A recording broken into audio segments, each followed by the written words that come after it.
What's up, my brother? I am very good. How are you? I'm good, man. Glad to be back at it. Yeah. Glad to be into the fall.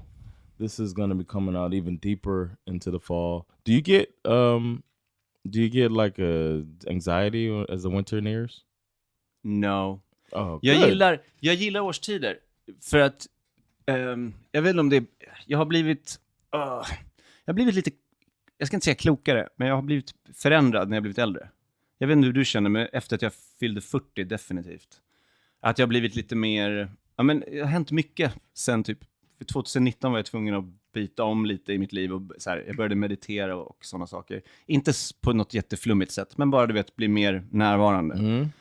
Jag har ju så här ångestsyndrom, så jag har en tendens att se katastrofen framför mig. Okay. Även om det inte finns någon indikation på att det kommer hända, så blir jag så ängslig. Så jag har fått jobba mycket med det. Och då har jag blivit lite mer så här att allting har en övergångsperiod, allting förändras. Mm. Och jag har alltid tyckt om årstiden, men nu ser jag årstiden som något slags bevis på att allting förändras. Så även om det är något klipp med Tom Hanks när de sitter en massa skådespelare och klappar varandra om ryggen. Och han pratar om att han insåg för sent att this too shall pass. Att så här, någonting är jobbigt, this too shall pass. När allting går jättebra, this too shall pass. Yeah. Och det är en sån här skön grej att man bara så hela tiden blir påminn av att okej, nu är det vinter, nu är det vår, nu är det sommar. Yeah. I like that. I like fashion, as you do. Yeah. And I feel like the fall, I get to express myself through fashion more. Mm-hmm. So when the fall's here, I love it. I wish fall was a little longer. I feel like it's too short here. Yeah. Which isn't so bad. But and another thing, fall means football to me, and I love American football. So, oh yeah. Och när vi spelar in det här så är det premiär, eller hur? Yeah, man. So it's like I love this time of year, the smell in the air. Especially like the end when people like they're getting their last barbecues in. Final nice. grillings. I don't know if I want to call it barbecue. Det är sån här övergång. Och sen så hos mig i midsommarkransen, det är många hus som har så här vedugnseldning.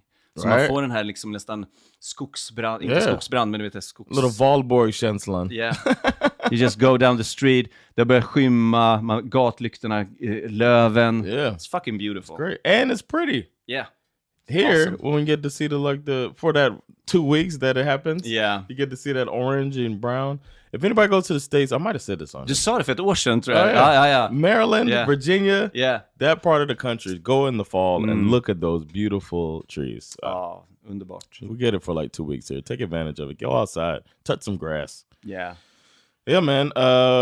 You know what? I kind of want to get the episode started, man. Let's go. We appreciate you, LILs, and all your support. And make sure to hit us up, teachmesweden@gmail.com, if you think that there's something else that we can do for you as a thank you to you, because we're very thankful. I want to know if we're doing enough. I don't know. I never know. I got some ideas. I wrote you this summer. We're going to kick that.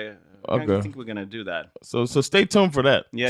Some cool stuff coming up. I forgot about that. Yeah. All right. Let's bring in the Phils. Yeah. Fucking idiot losers. Oh, I hate them. Det här är Teach Me Sweden, en svensk historiepodcast sprängfylld med humor där 2 stycken komiker försöker lära varandra svensk historia. Jag heter Erik Broström. And I'm Jonathan Rollins, and in this episode I'll be teaching Erik about a little war that may or may not be the last one here in a while. Is it the war in Bosnia-Herzegovina? Maybe. There's some lisps in here. There's some ineptitude in here. And och lite brevväxling. Eller brevväxling är fel ord.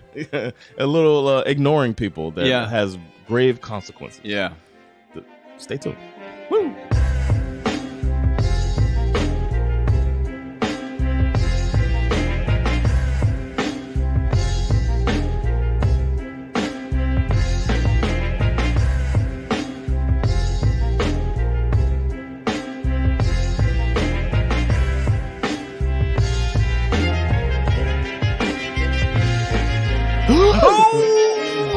Snap! Holy moly. Scared the bejesus out of me. I was just sitting here in my mom's room / my studio. Och trodde att jag var din mamma. And I was like, where's her melanin?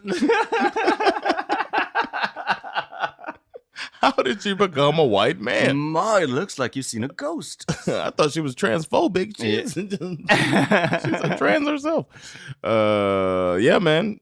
this is Teach Me Sweden. If you've never heard this podcast before, you're in for a treat. Eller hur? First things first, you can go back and listen to like 70 of these. Exakt.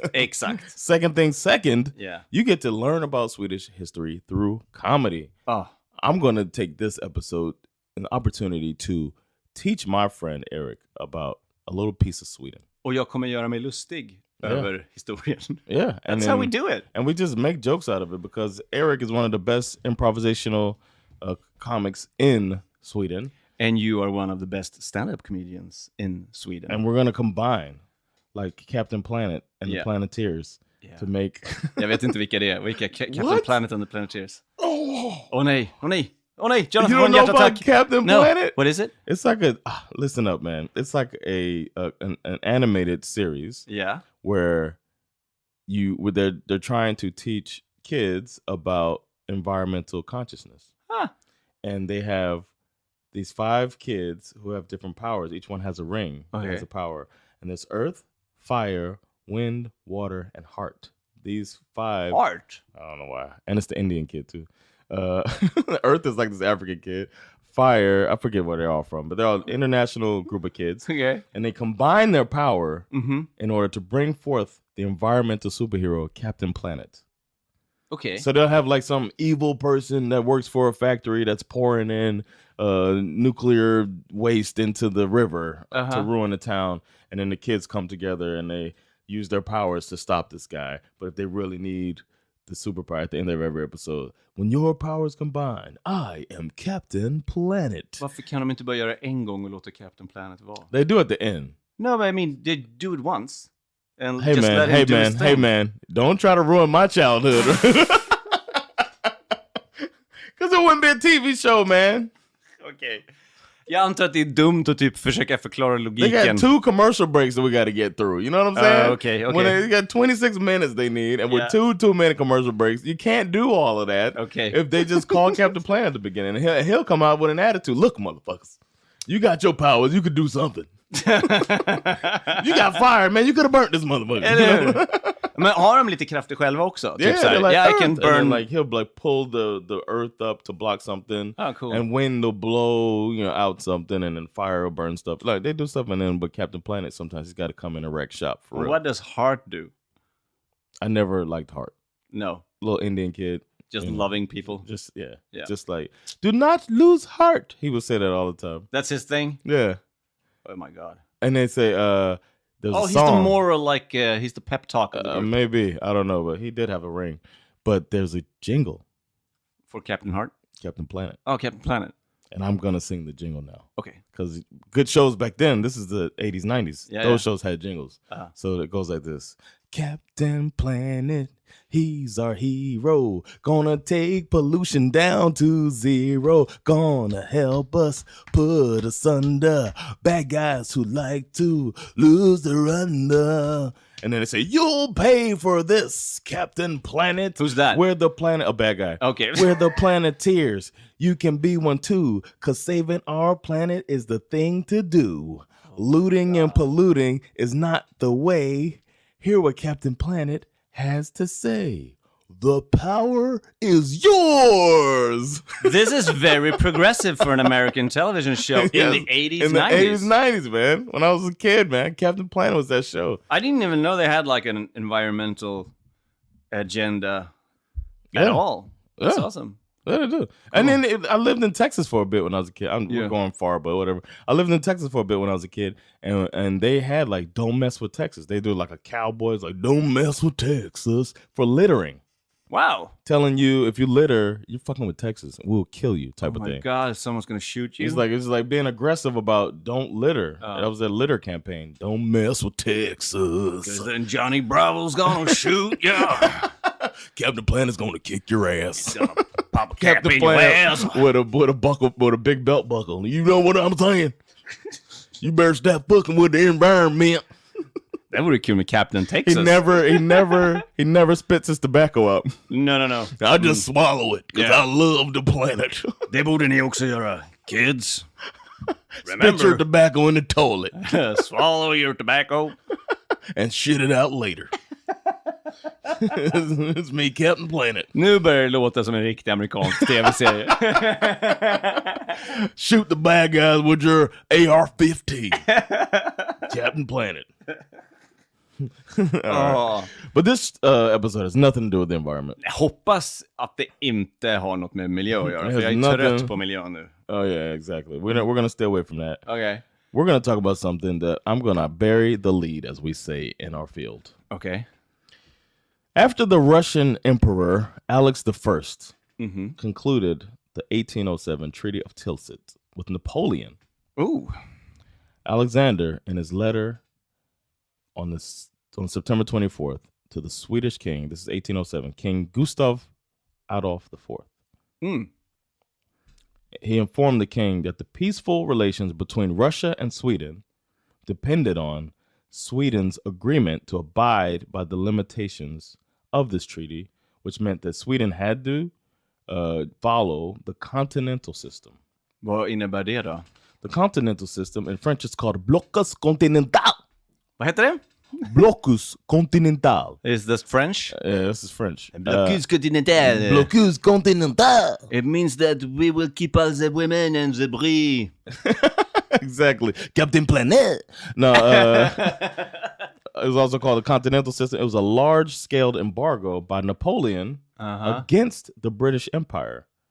And they had enacted it before. So they wanted these, basically it's like a NATO type of thing. Okay. So Russia, France, and some other countries, and they're all like south of Sweden, but Sweden would have been really nice to have that as a part of it too, especially considering the water. Yeah. So Alexander the First was like, bro, sign this thing, join us, fuck England. Okay. The king was like, Napoleon is the Antichrist. Oh. This is what he said. Okay. Napoleon's the Antichrist, and I kind of like Britain. You know, they got good food, similar to Swedish food, and fuck France. Yeah.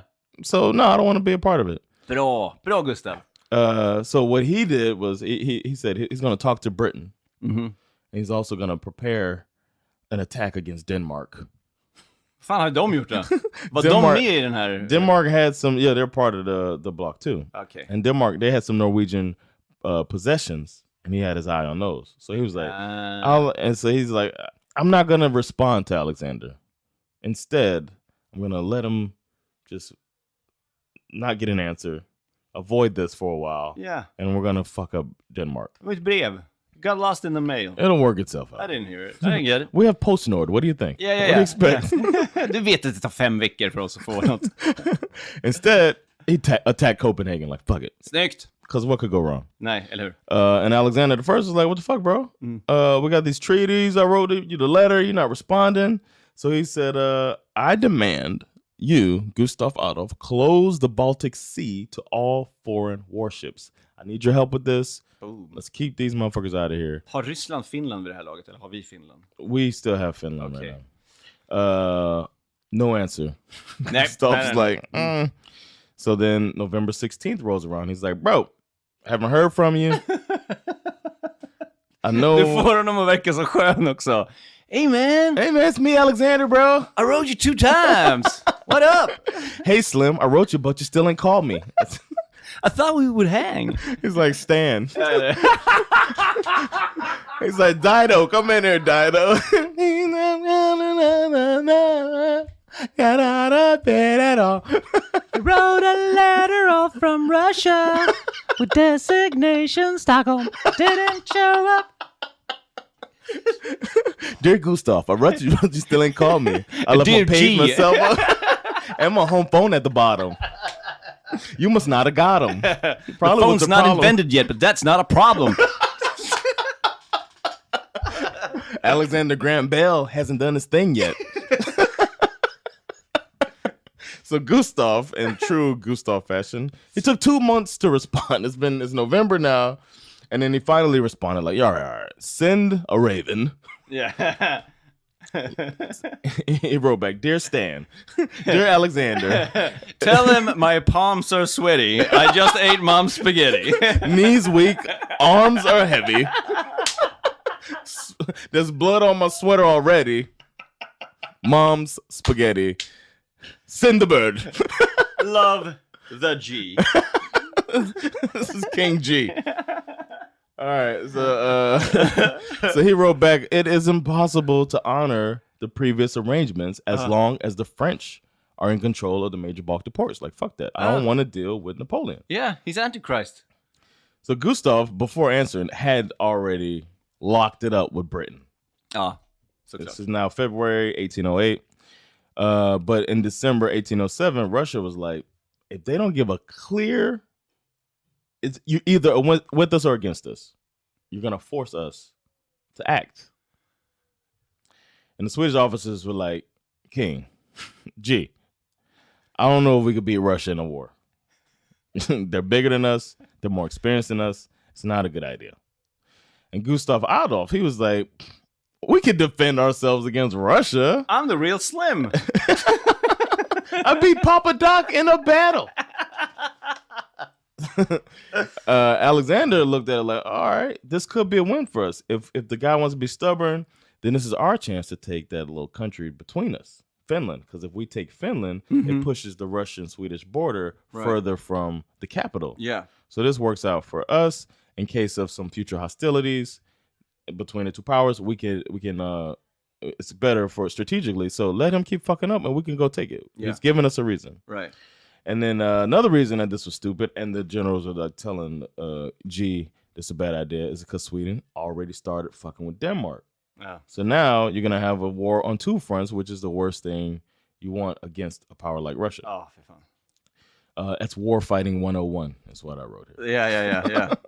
And the king thought, well, we can fuck with Denmark, but it's impossible to really fight Russia because Russia would never attack during the winter. So we got time to beat Denmark and then get back all our forces after beating Denmark and then protect Finland, because they would never attack in the winter. Yeah. The Swedish plan was to first passively defend and hold on to the fortifications in the southern coast of Finland because they had good resources and equipment, while the rest of the Swedish army would go to the north after that. Then in the spring, once the war starts back up, because they won't fight in the winter, they could counterattack simultaneously from the north and the south. Yeah. When the Swedish army has naval support and the Russian army is going to be all spread over Finland, and it'll avoid major decisive battles is what they don't want to have, big fights. Yeah. So in the early 1800s, Sweden's war plan, to summarize, is passive aggression and conflict avoidance. Yeah. Interesting. Very Swedish. Very Swedish. Bra plan. Ska inte vara för aggressiva, ska inte vara för snälla. The military leadership had their own strategic ideas. Lieutenant Colonel Samuel Möller wanted to take an immediate offensive, like go at Russia. Fuck it, let's go at them before they can come at us. And do it in the winter too. Like, fuck it, let's go. And then there was a he's a diplomat, Count Gustav Moritz Armfelt. And he was like... He was a count? Yeah. En greve? Nice. And he actively delayed the advancing enemies in cooperation. This was his idea. Actively delay advancing enemies in cooperation with the garrisons in the southern coast. So kind of like slowly reel them in type of thing. Yeah. And these are two very different strategies. So the king said, let's do a bit of both. Konflikträdd som han var. Ja, men jag gillar grevens åsikt, men jag gillar Möllers åsikt. Jaha. Bägge två. Bägge gör det bara. General Wilhelm Mauritz Klingspor was the new general. Now he was going to be in charge, and he got the orders from the king to mix the two ideas together, make it work out, and this was going to win the war. So Russia, on the other hand, had a different strategy. Yeah. They were sending spies, man. They were gathering intel the whole time that they're waiting. They're like, fuck it. They got intel on Finland using spies and other sources. The level of detail was so great that the Russian maps of Finland were in many respects more accurate than Swedish maps. Herregud. Who owned the place. Of course. They used services of General George Magnus Springporten when forming their plans, and he suggested going forward to an offensive during the winter because Finland is mostly isolated when the seas are frozen. So it's Yeah. like the perfect time. Eller hur? The plan involved using fortifications built in the late 1700s, and they were going to be in southern Finland because the armies they wanted the armies to isolate the fortifications and then take control so they can get the whole south of Finland before they went north. Yeah. And then press the Swedes the whole time on the water, on land. They were just going to go all in. On February 21st, 1808, 24,000 Russian troops under Frederick Wilhelm von Buxhoevden crossed the border and took the town of Lovisa. Jesus. Klingspor still hadn't arrived yet. He's making his way there. And Lieutenant General Carl... Sakta men säkert! So they had a Lieutenant General act as commander Okay. in Finland. He's like, I'll hold it down until he gets here. And he was notified on the same day. So they sent a fast-ass raven.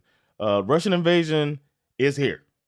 And it was impossible to hold the line because the army is not fully here yet. Hur många hade han? 5 pers. Yeah, they're just like, hello. How many are there? 24 000. Hur många är vi? 7. And he ordered the army to assemble at Tavestehus. And then Klingspor arrived on March 2nd, a whole week later. Oh my God. After the war has begun. And he assumed command. And now that he was here, he could lead his troops into war. So he immediately ordered the army to withdraw. Nej. He's like, I'm here, and I looked around, and it's a bad idea to fight. Han tittar upp över muren och säger, nu ska de få dem igen. Reträtt. Reträtt. Vi drar. So in Savolax, the Russians forced the Swedes to withdraw. That's another city. And the king, he wasn't prepared for the attack because they never declared war officially. And a war can't happen if they don't put in for the paperwork. Oh my God. Svenska byråkratin. Det är krig. Nej, det är det inte. So there's various fortresses at the time all around Finland. Okay. There's 21,000 Swedish troops, right? So that's already half the size of the Russians that are coming. Okay. And the rest of Klingsport's army was unable to leave the south because they're fighting the Danes. Yep. So they can't come up and help out. Yeah. So the Russian advance swift. First day of the war, they captured Lovisa and took the Swedish sea fortress of Svartholm. There's a place called Borgå that was gone on the 24th. They took Helsingfors on the March 2nd. That's the day that he got there. Another city. They abandoned. The Swedes were like, fuck it. They left Hangö Peninsula. They were so that was taken, of course, because they had abandoned it on March 21st. And then on that day, same day, March 21st, the Russian army took Åbo. And then a small detachment of the Russian army was like, oh, let's go get Åland. So they went and did that. God damn it. Before the end, as a city called Vasa was taken as well. Yeah. So Savolax, which is where the other ones, when the Russians advanced rapidly, and then they took on a place called Kuopio. And then Swedish forces just withdrew before the Russians could really get to them. And they just destroyed stuff as they left. So they're like burning and destroying shit and avoided conflict. Herregud. The Swedish archipelago fleet ships that were docked in Åbo, they torched them so that they can be Segla taken. bort med dem. Varför måste... They had a bunch of guns on them too, so they were like, I guess maybe that's partially why, I don't know. Vad ska vi göra med vår flotta? Bränn den. Ska vi inte segla iväg med den? Nej. Ryssen kommer till fots, så vi seglar inte iväg. The Swedish fortress of Svartholm, which was commanded by Major Carl Magnus Gripenberg, was not prepared for war, like most of these places. Det var väl ingen som var det, va? They had 700 men there, and only a third of them actually had functioning weapons. Vad gjorde de andra då? And most of the guns in the fortress didn't have carriages to hold the bullets. So the fortress fell into disrepair and lacked both adequate food and ammunition stores. So this would be information you run up the chain to let the leadership know that it's not a good idea to go to war. But they had no idea that they were so unprepared. Vi har inga kanoner. Nope. Vi har ingen mat. Eller kanonerna går inte att hålla fast. Vi har ingen mat. 1/3 av vapen. Ska vi säga något till kungen? He's not gonna care. Du ska inte besvära honom med det här. He's busy. He's busy not answering letters. And then even the wells there to get water, good water, unusable. So Vem har kissat i brunnen? So after the siege, February 21st, the Russians, they were like, all right, we're kicking your ass. Surrender. They were like, demanded some surrender.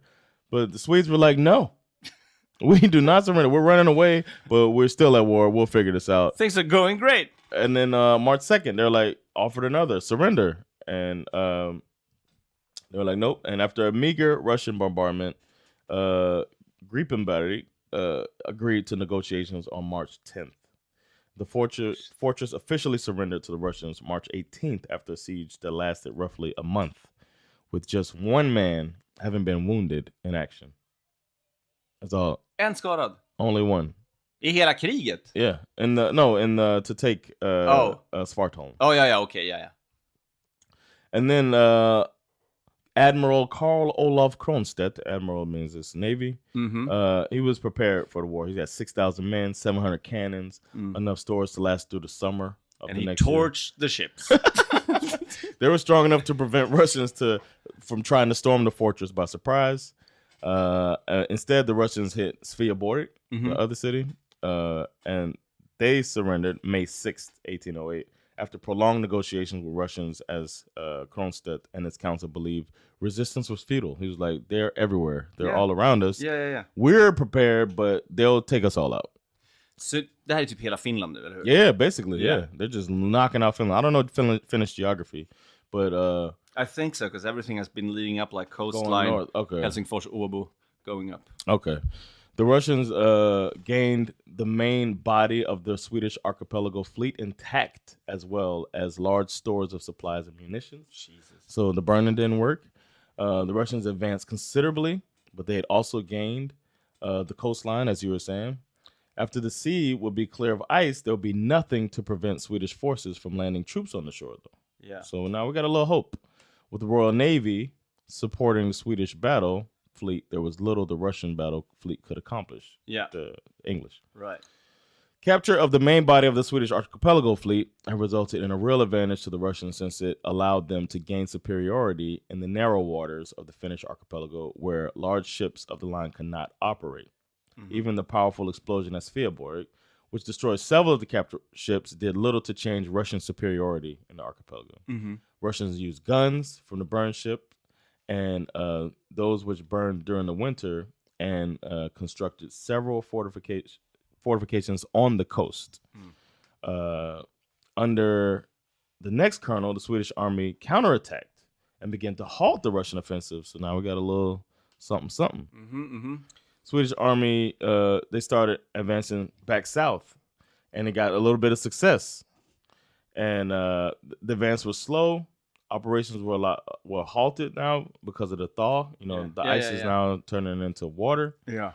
And one exception was the brigade under Colonel Sandels, which swiftly advanced towards Kuopio, trying to take that back.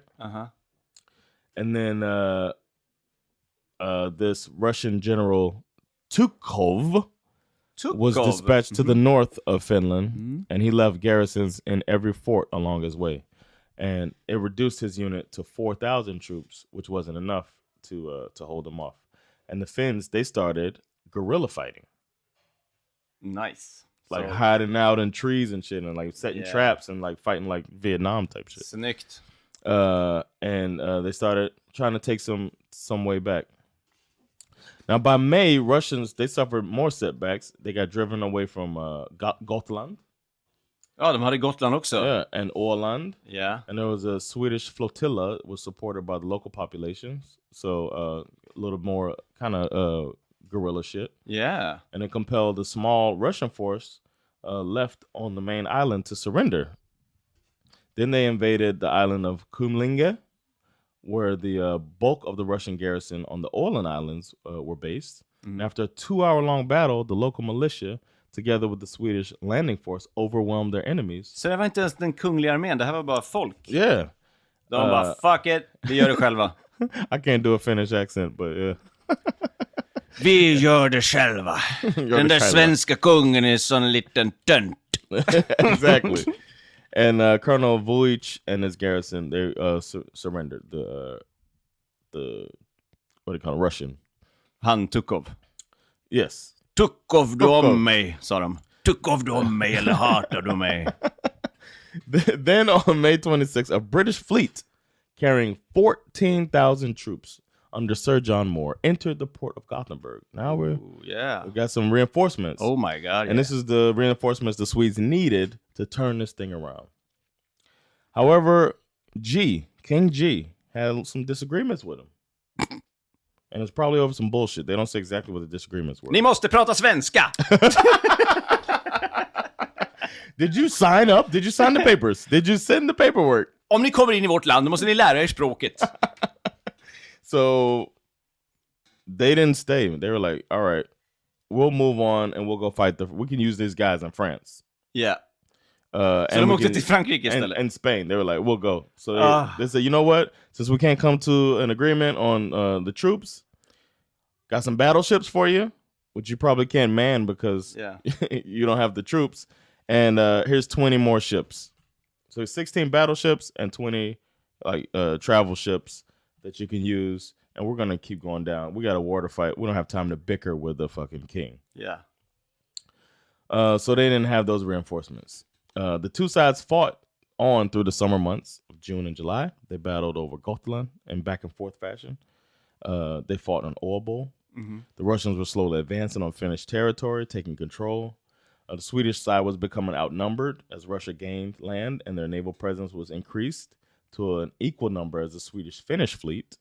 Imagine if they would have had 14,000 more people. Det hade hjälpt. Det hade hjälpt lite grann. Det hade gett effekt. The Finnish guerrilla tactics were slowing them down a bit, but it was still coming down to numbers as the coastal support was now penetrated. By the end of July, the small forces Sweden had landed, and the men that had supported them were either beaten or withdrawn back to their ships. Okay. So now we're in the fall of 1808, and the war waged on through August and September, with Sweden trying to hold the line and win small battles throughout the land. The problem was there was still the pesky French and Denmark thing going on, and it was taking half of their troops, and they weren't equipped to defend off Russia at the same time. And by November 1808, the Russian forces had overrun all of Finland. Shit. On November 19th, the Convention of Olkijoki was signed. Wait. Olkijoki. They were just like, okay, the meeting has begun. Okijoki. Så Finland är vårt nu. Okijoki. They couldn't come up with any other names. So the Convention of Okijoki was signed, and the Swedish army was forced to leave the Finnish countryside. The Russian emperor now got a little gas on his chest, as my grandma would call it. Inte lika skön kille. So now he was eager to bring hostilities to the territory of Sweden proper. Yeah. Which was certain to bring the war to a victorious end. So he's like, not only we have Finland, we're going to take the rest. Let's creep over in there and make these motherfuckers quit. Mm-hmm. With this objective in mind, Kamensky is one of the advisors in Russia. He suggested a daring plan whereby the Russian army was to cross the frozen Gulf of Bothnia, which is not Bosnia with a lisp. Men kejsaren hörde fel. He has a lisp. So, he wants to go by Bosnia.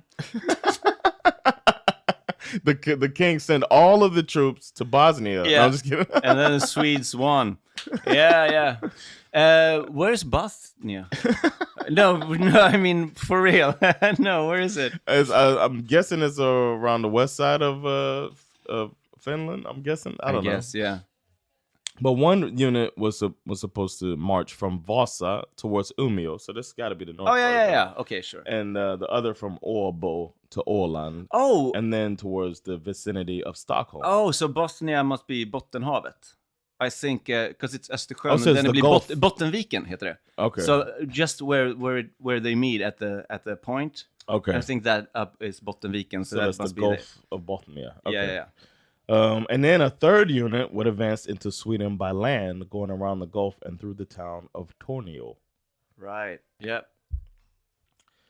Now we're in the spring of 1809 as Russian forces embarked upon their unprecedented march across the frozen Gulf. King Gustav Adolf, was accused of fatal mistakes leading to the loss of Finland. He was dethroned in Stockholm on March 13th, and his uncle was proclaimed Charles XIII of Sweden. Karl XIII. 4 days later, the Bagratians Corps of 17,000 men occupied the strategic Åland Islands, while Kulnev led a vanguard further across the frozen sea on March 19th to reach the Swedish shore within 70 kilometers from Stockholm. Shit. And then when news of Kulnev's incursion spread to the Swedish capital, the new king sent an embassy to Knorring proposing a truce. He was like, fuck this war shit. Yeah. The I got your letters. I found them. Normally this takes 2 months. No, my predecessor, he's Procrastinating. illiterate. He can't read. I can. I'm Charlie. The Russian commander, of course, agreed. Speedily recalled Kulnev back to Åland. Meanwhile, the other Russian contingent, is 5,000 men, endured a great hardship in crossing the frozen Gulf further north, and they entered Umeå on March 24th. The third force, commanded by Count Shuvalov, struck against Tornio, and braving fierce frost, encircled the Swedish army, which capitulated on March 25th. 6 days later, the Tsar arrived in Åbo, and on learning about the truce, not only revoked Knorring's signature, but named Barclay de Tolly as the new commander-in-chief. Hostilities thus continued until May. Shit. When the Shuvalov finally reached Umeå, where he was succeeded by Kaminsky. Then we're in the summer of 1809, second to last battle of the war at Rattan near Umeå in Västerbotten. Yeah. A British Royal Navy fleet under Admiral James Saumarez had arrived in Sweden in May, and he concentrated his ships, 10 ships of the line and 17 smaller ships, to the Gulf of Finland. Presence of the British naval units kept the Russian battle fleet strictly confined to Kronstadt. Imagine if the Gustav would have... Right. And after the British constructed artillery batteries to the Porkkala Cape, they cut off the coastal sea from Russian ships. And then total British control of the Gulf of Finland was a large obstacle to Russia. Yeah. So now they can't get through, they can't use the water. And the Royal Navy captured 35 Russian ships and burnt 20 others before leaving the Baltic Sea in September. Shit. 1809. In August, Charles XIII, anxious to improve his position at a peace settlement, ordered General Gustav Wachtmeister to land in the north of Sweden and attack Kaminsky's rear. När de drog sig tillbaka? Yeah. Yeah. Engagements at Savar and Rattan proved inconclusive, and Kaminsky succeeded in neutralizing his belated counteroffensive, following up with a final victory over the Swedes at Piteå. Huh. So now, yeah. But that was basically the end. Wachtmeister's action was only a prelude to the peace negotiations that opened in August and resulted in the Treaty of Fredrikshamn, in which Sweden ceded the whole of Finland and all of its domains east of the Torn River, which is then called Västerbotten and today Norrbotten. Yeah. And Russia took over that. Wow. Sweden then joined this continental system. Oh my God. And closed its harbor to British ships, leading to a formal declaration of war on Great Britain. Vad fan? Assholes. A few months later, on January 6th, which we now know as when they tried to overthrow the U.S. government. A few months later, on January 6, 1810, the Russian government mediated the Treaty of Paris between Sweden and France. Så det blev vi sams med Frankrike också. Yeah, but they had the treaty. Yeah. And Russia would create the Grand Duchy of Finland. Duchy? Yeah, the Duchess, the Dutch. From the territory obtained from Sweden, and would detach the areas gained from Sweden in the 18th century. there was analysis done on this. This is like it's the end of the war. The analysis done said that sufficient stocks of supplies had not been prepared for the Swedish army since King Gustav den Fjärde Adolf thought it might be taken as provocative by the Russians. Furthermore, Swedish strategy relied on the outdated plans for Finland, which took into account neither the advances in weaponry, mobility of the armed forces, or the greatly improved road networks of Finland. So they were just operating as if it was the 1500s or something. Vilket stolpskott. Alltså om inte jag hade precis lärt mig om typ 7000 kungar från Vasätten, då hade jag dykt in i den här stolpskottet. Men jag orkar inte. Fy fan vilket pucko. Most of the fortifications in Finland had not been completed, and those that were completed had mostly fallen into neglect and disrepair. Even the strongest of the Swedish fortresses, Sveaborg, still had several of its planned fortifications missing, most notably all the land side fortifications designed to protect against a besieging enemy. Där behövs det ju inte. Det behövs ju inte där. We got this. Därifrån kommer fienden. Ska vi sätta upp någonting där? Nej. We got it. We got it. In 1808, a British expeditionary force under John Moore arrived in Sweden, but after months of idleness departing the beginning of the war, it became known as the Spanish War of Independence. Had the king accepted the landing of 10,000 British troops in Skåne, where the expeditionary force had been authorized to disembark, it would have enabled the Swedes to release at least 10,000 trained soldiers for the Finnish War, which is what this is, the Finnish War. Yeah. As it happened, the bulk of the Swedish army, including the best units, were kept out of the Finnish War by the king, who reserved them for his plans for conquering either Sjælland, I guess, SJ. Sjælland, yeah, it's a part of Denmark, yeah. Or Norway. Yeah. Swedish landings were invariably made with poorly equipped and trained forces, often with troops who had very low morale. Landings were further complicated by the Swedish Navy's failure to tightly block the coastal sea route past Hangö. According to two 2015 studies by political scientists Jan Torell and Bo Rosten, Sweden's loss in the Finnish War led to reforms of the Swedish bureaucracy. Okay. Imagine that. Prior to 1809, Sweden had a reputation as one of Europe's most corrupt countries. Nej. But the loss in the war created the perception of an existential threat in the East for Sweden and motivated Swedish elites to reform its bureaucracy. Intressant. The motivation behind the reforms were to make the Swedish state more effective and functional, and thus protect the existential threat in the East. So it's because of this that vi har vårdköer och Skatteverket och andra byråkrati. All this other stuff to set us in straight. And that is the story of the Finnish War. Thank you. I'm sad that it finished so badly.